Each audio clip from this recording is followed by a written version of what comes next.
Hello, bachcho, let's read the question. Figure P represents reproductive organs of a plant chara and Q represents the reproductive organs of an animal earthworm. Select the option which correctly identifies male reproductive organs of two organisms. यहाँ बोला गया कि हमें यहाँ एक figure P दिया हुआ है जो कि ये प्लांट चारा है और ये फिगर Q दिया हुआ है ये एक अर्थवॉर्म है। ये अर्थवॉर्म दिया हुआ है तो हमें यहाँ बताना है रिप्रोडक्टिव ऑर्गन इनके कि मेल रिप्रोडक्टिव ऑर्गन दोनों में कहाँ पे प्रेजेंट है। तो यहाँ पे इसमें ए दिया हुआ है, ये बी दिया हुआ है, सी दिया हुआ है, डी दिया हुआ है। फोर ऑप्शन है। A is A and D, B is B and C is A and C and D is B and D. Question का देखते हैं पहले key concept. Key concept of this question is, यहाँ पे की concept है bisexual.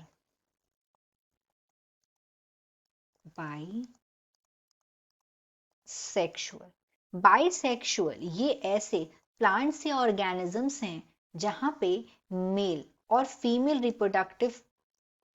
Reproductive organs same animal पे present होते हैं। मेल एंड फीमेल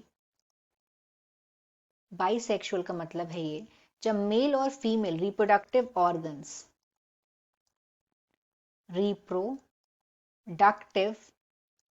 ऑर्गन्स ये प्रेजेंट होते हैं सेम ऑर्गेनिज्म पे।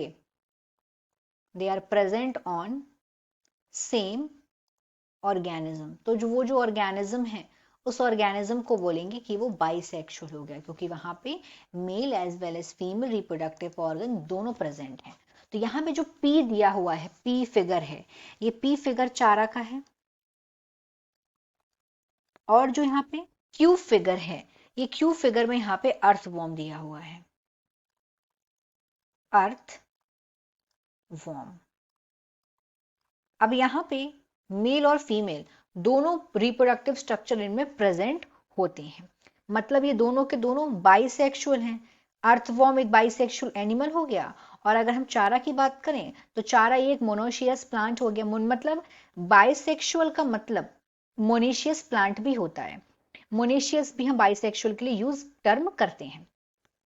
तो यहाँ पे अगर हम चारा जो फर्स्ट में जो ए में चारा दिया है इसकी हम लोग यहाँ पे अगर लेबलिंग करें तो ये जो ए है यहाँ पे ए इज ओगोनिया। यहाँ पे हम ए को अगर लिखेंगे तो यहाँ पे हम इसको लिख देते हैं ए में यहाँ प्रेजेंट है ओगोनियम।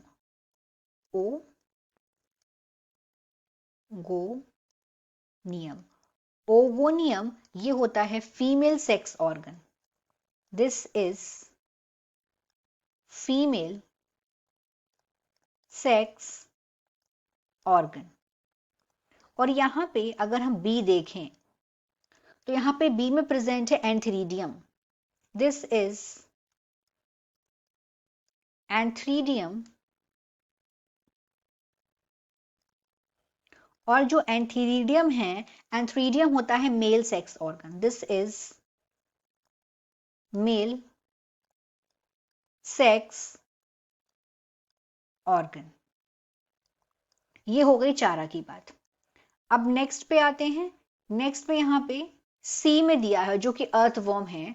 अर्थवॉर्म में यहां पे सी में है testis, sac with testis.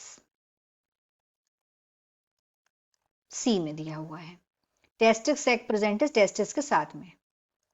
Testis sac with testis. ये हो गया मेल का पार्ट, मेल रिप्रोडक्टिव पार्ट। तो वहीं अगर हम देखें डी में क्या प्रेजेंट है ओवेरी। दिस इज ये ओवेरी है। ओवेरी होता है फीमेल का part. This is female reproductive structure. This is female. तो हमसे पूछा यहाँ पे क्या गया है कि हमें बताना है कि जो मेल रिप्रोडक्टिव ऑर्गन कहाँ प्रेजेंट है। तो यहाँ पे बी में प्रेजेंट है चारा में। और अगर हम वहीं देखेंगे कि अर्थवॉर्म में कहाँ प्रेजेंट हो तो अर्थवॉर्म में प्रेजेंट है सी में। तो राइट आंसर हमारा हो जाएगा बी एंड सी क्योंकि चारा में क्या हो गया, चारा में बी में प्रेजेंट है, यहाँ पे प्रेजेंट है। और वहीं अगर हम अर्थवॉर्म में देखेंगे तो अर्थवॉर्म में यहाँ पे सी पे प्रेजेंट है। So the final answer of this question is B and c. Hope you understood it well. Best of luck.